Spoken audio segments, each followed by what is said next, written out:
Calon Wakil Presiden Gibran Rakabuming Raka mengaku beberapa relawannya mendapatkan intimidasi sehingga pihaknya memasang CCTV di semua rumah ketua relawan. Pernyataan ini sebagai reaksi Gibran atas ucapan Sekjen PDI Perjuangan Hasto Kristianto yang mengaku pihak mendapatkan tekanan terkait Pilpres 2024. Ya, Gibran mengaku pemirsa mereka santai saja meski mendapatkan intimidasi. Yang menjadi pertanyaan, siapa yang melakukan tekanan dan intimidasi terhadap tim Gibran dan juga partai yang tempat tentunya bernaung Hasto Kristianto pemirsa. Untuk membahasnya telah bergabung bersama kami ada Dewan Pakar Tim Kampanye Nasional Prabowo Gibran yaitu ada Kang Aceh Hasan Sazili, kemudian juga ada politikus PDIP Perjuangan yaitu ada Bang Andreas Hugo Parera dan juga pakar komunikasi politik yaitu ada Bang Effendi Ghazali. Selamat sore Bapak-bapak semua, tampaknya sudah dua orang yang bergabung di sini yaitu ada Bang Andreas dan juga Kang Aceh. Pertama saya ingin menuju ke Kang Aceh terlebih dahulu. Ini intimidasinya detailnya seperti apa sih sehingga setiap relawan pasang CCTV di setiap rumahnya Kang Aceh. Detailnya kayak apa intimidasi sebelumnya yang diperoleh?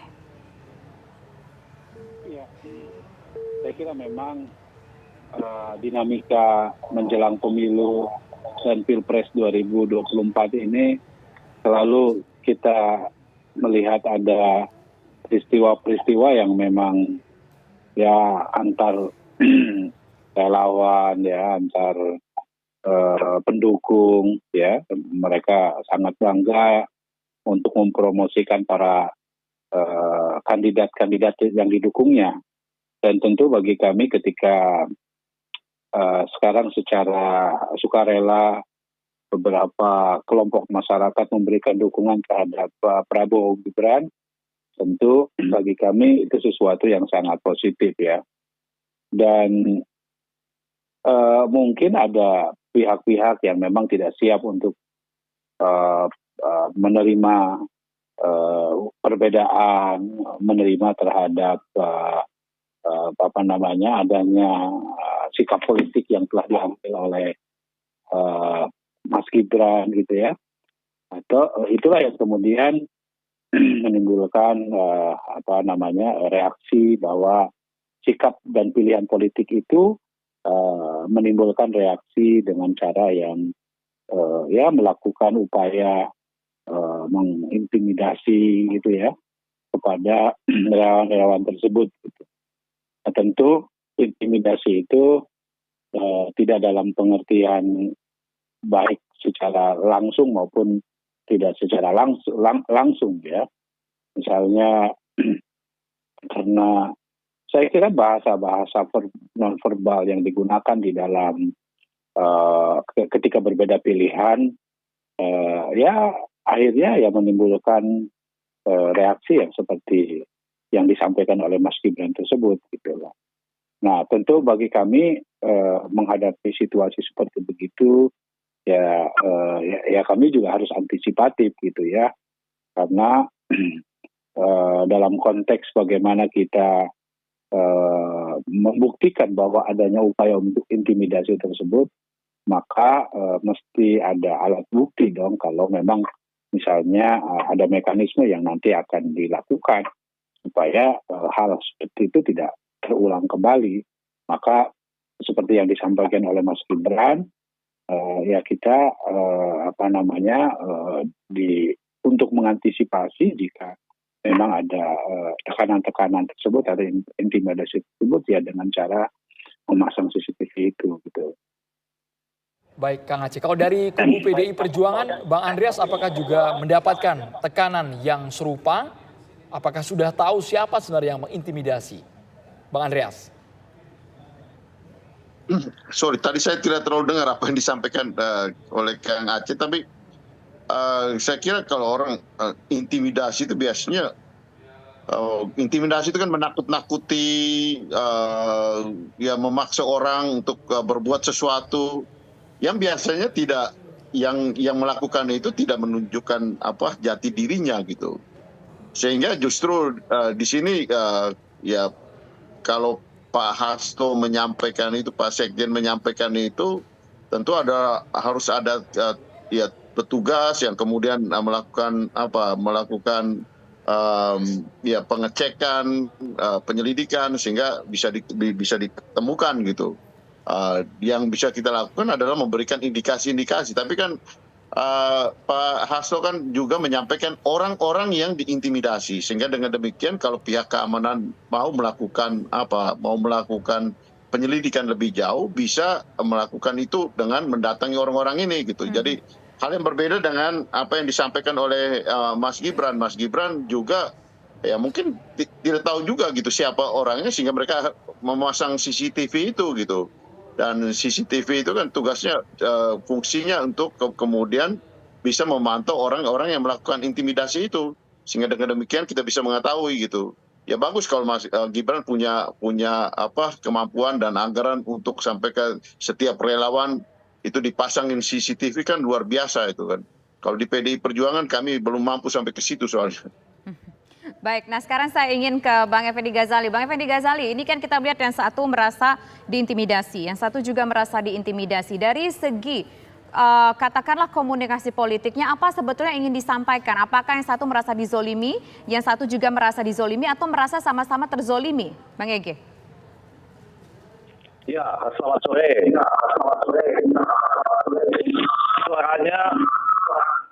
Suaranya double ini. Halo? Ya, saya pakai suara Zoom saja ya. Mudah-mudahan sudah terdengar. Jelas. Halo? Yang Ya. di Zoom bisa di-mute, Bang. Audio Zoom-nya dimatikan. Ya, karena tadi saya pakai, ya. Kalau begini, sudah jelas? Masih mantul, Bang. Mungkin bisa dimatikan dulu audio Zoom-nya, Bang. Nanti kita akan kembali ke Bang Effendi Ghazali, tapi usai jeda berikut pemirsa, kami kembali sesaat lagi. Saya ingin menuju ke Bang Effendi Ghazali menjawab pertanyaan menggantung tadi. Ini sebenarnya apa yang ingin disampaikan masing-masing? Apakah memang betul jangan-jangan ada intimidasi antara yang mendukung Capres nomor 2 dengan yang mendukung Capres nomor 3? Atau sama-sama merasa terintimidasi satu sama lain, Bang Ege? Apa yang ingin disampaikan dari soal intimidasi-intimidasi ini? Yang pertama, saya merasa bahwa ini memang komunikasi politik dengan tensi yang tinggi. Maksud saya itu, kan memang belum pernah sebelumnya dalam pemilihan presiden itu ada keluarga dari presiden petahana maju ya. Jadi kita belum terbiasa dengan hal tersebut, dan kita tahu bahwa perubahannya sangat cepat, yaitu terjadi pada 16 sampai 25 November, dan sampai pada saat inilah 16 sampai 25 Oktober maksud saya. Dan kemudian pasca peristiwa MK itu terjadilah perubahan posisi ya, dan tentunya yang pernah menjadi kawan sekarang bisa menjadi berubah posisinya dan semacam itu. Yang kedua, kalau langsung menjawab pertanyaan dari Andromeda dan Tisa tadi, saya mengatakan dengan tensi yang tinggi itu selalu ada kejadian-kejadian insidentil di lapangan. Apalagi kemungkinan besar peristiwa ini kalau mendengar dari narasi tadi terjadinya di mungkin Jawa Tengah atau beberapa provinsi lain yang pada dasarnya menjadi basis dari kelompok yang dulu adalah teman sangat akrab, sekarang tiba-tiba harus berhadapan-hadapan gitu. Nah, poin keempat yang ingin dinyatakan tentu saja dalam hal ini Andromeda, Tisa, dan para pemirsa, bahwa yang sedang melakukan intimidasi atau menjadi korban intimidasi itu bukan hanya satu pihak. Malah saya ingin mengatakan narasi kita tadi tidak boleh hanya tertuju pada pasangan dalam hal ini 2 dan 3 misalnya. Pasangan 1 juga mengalaminya, dan barangkali nanti ada juga yang melaporkan dari berbagai pihak yang tidak diketahui dengan pasti asal-usulnya seperti kata Bang Andre tadi. Baik, kita ke Kang Aceh. Kang Aceh, kalimatnya seperti ini. Apakah benar Gibran menyebut bahwa selama ini memang mendapatkan intimidasi tapi kami diam saja? Baru sekarang kami mau membuka ke publik sampai memasang CCTV. Kok selama ini diam aja Kang Aceh kalau memang ada intimidasi itu? Kan kita tahu juga bahwa proses pendaftaran pilpres, penemeran, penetapan sebagai pasangan capres itu kan baru dalam beberapa hari ini ya. Dan dalam proses itulah maka kita bisa melihat mungkin bisa jadi apa yang disampaikan oleh Bang Effendi Ghazali itu. Ada yang selama ini menjadi seorang sahabat, menjadi satu partai, sesama anggota partai, tiba-tiba karena memang tidak siap dengan situasi di mana dia harus maju, kemudian menimbulkan ketidakrelaan ketika seseorang tidak maju sebagai capres atau sebagai cawapres gitu ya. Nah, tapi intinya bahwa kami juga menekankan kepada para relawan dan para pendukung kami bahwa ya kita harus menghadapi pilpres ini ya dengan penuh dengan santuy. Gitu ya. Jangan juga melakukan hal-hal yang justru bisa kontraproduktif terhadap calon kita. Karena kan sekali lagi bahwa pilpres ini adalah sebagai instrumen kita untuk menentukan mana pemimpin yang terbaik bagi masyarakat. Tentu tugas relawan adalah meyakinkan masyarakat untuk bisa memilih calon kami yang menawarkan berbagai program-program atau visi misi dan kampanye kami yang terus akan melanjutkan pemerintahan Presiden Jokowi gitu ya. Jadi apa yang kami lakukan ketika menghadapi berbagai apa yang tadi disampaikan oleh Mas Gibran, tentu ya kita santai saja gitu ya. Dan kalau memang diperlukan untuk misalnya mengambil langkah-langkah hukum terhadap pihak-pihak yang melakukan intimidasi tersebut, ya saya kira kita bisa lakukan, tapi tentu harus ada bukti yang jelas ya. Nah, misalnya tadi disampaikan tentu tidak semua relawan mendapatkan CCTV ya, tetapi bagi misalnya para koordinator relawan yang selama ini bekerja untuk pemenangan, ya saya kira mereka punya hak untuk dilindungi, dan salah satunya tentu salah satunya misalnya dengan dipasang CCTV itu bagian dari cara kita untuk bagaimana melindungi dan mengidentifikasi jika ada pihak-pihak yang memang melakukan tindakan intimidasi tersebut. Baik. Saya kira sebagai langkah antisipatif tentu harus kita lakukan gitu ya, walaupun tentu tidak semua melakukan hal tersebut. Oke. Nah, satu hal yang sangat penting dari proses apa yang tadi kita sampaikan ya, upaya kita untuk mengedepankan ya, menjadikan Pilpres 2024 ini sebagai ajang saling menghormati berbagai pihak gitu ya, termasuk juga kita mendorong kepada masyarakat untuk dapat menggunakan hak pilihnya, dan kami tawarkan program Prabowo Gibran, ya itu ya saya kira tentu akan kita mulai nanti pada saat masa kampanye, dan masa kampanye ini menurut saya membutuhkan berbagai kekuatan yang bisa kita sosialisasikan tentang apa gagasan serta program-program yang ditawarkan oleh Prabowo Gibran kepada masyarakat kita. Dan disitulah peran partai pendukung, kemudian para calon anggota legislatif dari kami maupun para relawan-relawan yang terus akan bekerja memastikan supaya pemilu ini memang diikuti dengan saling menghargai dan saling menghormati bagi siapapun yang ikut serta di dalam kontestasi Pilpres 2024 ini gitu loh. Oke, baik. Nah sekarang saya ingin ke Bang Andreas. Bang Andreas, ini ada satu statement beberapa waktu yang lalu disampaikan, beberapa hari yang lalu lah disampaikan oleh Sekjen PDIP Hasto Kristianto yang merasa bahwa PDIP ini mendapatkan intimidasi dari penguasa. Ini maksudnya bagaimana? Mendapatkan intimidasi seperti apa dari penguasa yang dirasakan oleh PDIP? Apakah memang betul hal tersebut terjadi? Ya nggak mungkin dong Mas Hasto menyampaikan sesuatu yang asal-asalan gitu.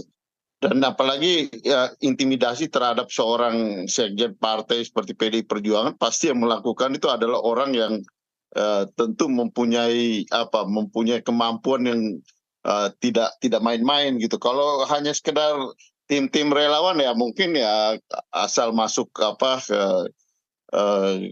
mungkin orang biasa juga bisa melakukan itu. Tapi kan terhadap orang seperti ya Pak Sekjen, kemudian ya, juga ada teman kami Yunarto, ada juga beberapa orang, dan juga selain intimidasi kan ada juga datang langsung ke kantor-kantor partai gitu, dan itu terbuka, dilakukan secara terbuka gitu. Jadi hal-hal ini apa yang disampaikan oleh Sekjen itu bukan sesuatu yang asal-asalan gitu. Tetapi memang itu adalah hal-hal yang fakta-fakta yang dialami oleh oleh kami gitu, oleh tim kami gitu. Sementara kan tadi yang apa disampaikan oleh Mas Gibran ya mereka belum tahu, dan kemudian juga tapi menggunakan CCTV untuk mencari tahu itu, tapi juga beliau menyampaikan beliau santai-santai aja gitu. Sementara kami melihat ini sebagai sesuatu yang serius, dalam arti ya dalam proses pemilu seperti ini sesuatu yang serius gitu, bukan hal yang bisa dilihat sebagai santai-santai atau main-main aja gitu. Karena ini akan mengganggu proses pelaksanaan perjalanan dari pemilu ini gitu. Jadi saya kira ini hal yang berbeda gitu, dari apa yang disampaikan oleh Mas Hasto dan apa yang disampaikan oleh Mas Gibran dalam menanggapi situasi yang dihadapi ini gitu. Tanggapi sesaat lagi, yang satu menyikapi dengan santuy, yang satu harus serius. Tujuannya apa intimidasi ini jelang Pilpres 2024? Sesaat lagi Bang Egy, kita harus jeda di Kabar Petang pemirsa.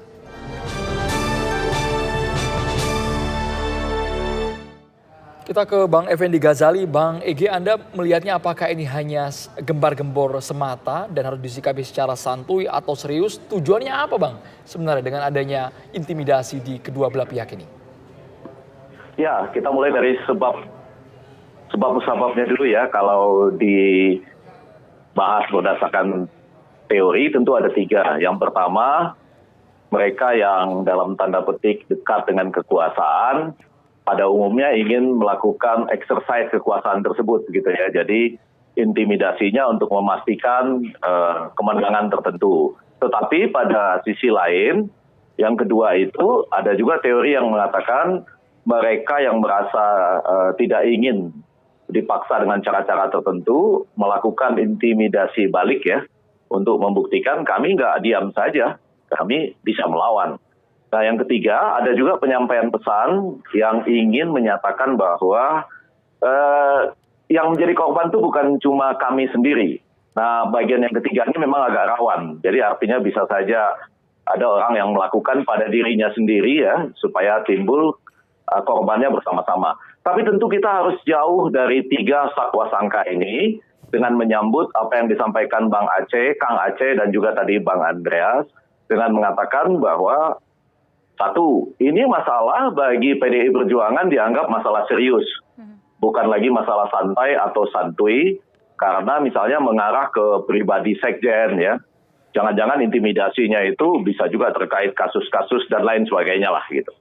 Nah yang kedua, memang kita tahu bahwa anak-anak muda seperti Gibran ini sedang ingin menyatakan jangan pernah membalas sesuatu yang dianggap kasar dengan gaya kasar, dengan gaya santuy lah.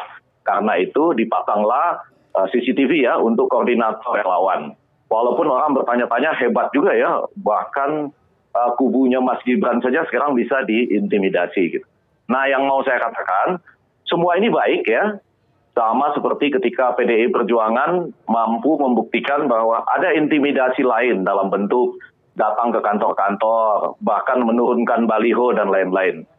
Nah itu semua tinggal dikumpulkan semua buktinya ya. Bagus juga kalau ada yang pasang CCTV, tapi kumpulkan semua buktinya, bikin secara bagus kronologisnya ya, dengan foto-foto misalnya, sehingga itu merupakan suatu tanggapan yang positif. Untuk sebaliknya, dalam makna yang positif, kita intimidasi lagi pihak-pihak yang sedang berencana untuk melakukan tekanan kepada siapapun peserta pemilu kita saat ini. Oke, baik. Sekarang saya ingin menuju ke Kang Aceh. Kang Aceh, dengan adanya soal tudingan ini merasa diintimidasi, kemudian yang lain juga merasa diintimidasi, nggak tahu siapa menduga-duga yang melakukan intimidasi.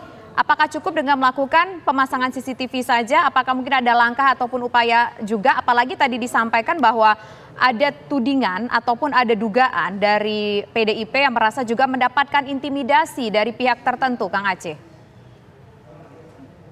Ya, saya tidak ingin bahwa sakwa sangka itu selalu muncul dalam menghadapi kontestasi demokrasi yang kita akan hadapi di tahun 2024 ini ya. Nah, bagi kami jika memang ada intimidasi atau bentuk apapun namanya, tentu itu pasti akan mencederai terhadap demokrasi itu sendiri. Ya, yang melakukan tindakan intimidasi itu kan sesungguhnya adalah orang yang memang tidak siap untuk melakukan kompetisi secara sehat gitu. Ya, apa coba yang ada dalam back mind seseorang yang melakukan intimidasi tersebut, kecuali bahwa memang tujuannya adalah untuk melakukan pemaksaan untuk memilih sesuai dengan kehendak yang mengintimidasinya. Saya kira dalam konteks itulah maka menurut kami tentu cara-cara intimidasi itu ya harus kita hilangkan, tidak boleh ada di dalam cara-cara kita berdemokrasi. Dan yang perlu saya tekankan bahwa siapapun juga bisa melakukan intimidasi, apalagi kita tahu bahwa dalam konteks Indonesia saat ini ya itu kita semua memiliki akses terhadap kekuasaan yang sama. Ya, saya ingin menyampaikan kepada kita semua bahwa Pak Prabowo adalah Menteri Pertahanan, ya, Mas Gibran adalah wali kota, ya, para pendukungnya pun juga ada yang mungkin berlatar belakang dari pemerintahan karena sebagai kader partai politik tentu juga dapat banyak dukungan dari para kepala daerah. Demikian juga dengan pasangan nomor 1 yang juga memiliki kader-kadernya yang menjadi kepala daerah. Demikian pula dengan nomor 3 juga pasti memiliki banyak kadernya yang yang mendukung terhadap pasangan nomor 3. Nah, kami juga banyak menemukan ya indikasi-indikasi ke arah bagaimana ya pemilu memobilisasi kekuasaan gitu ya pada level yang paling rendah, karena akses kekuasaan itu kan bukan hanya pada level pusat saja, walaupun kita tahu bahwa cawapresnya Bang Andreas ini kan juga Menko Polhukam yang juga bertanggung jawab bersama-sama di dalam memastikan bahwa demokrasi di Indonesia itu harus betul-betul bisa berjalan secara fair gitu ya.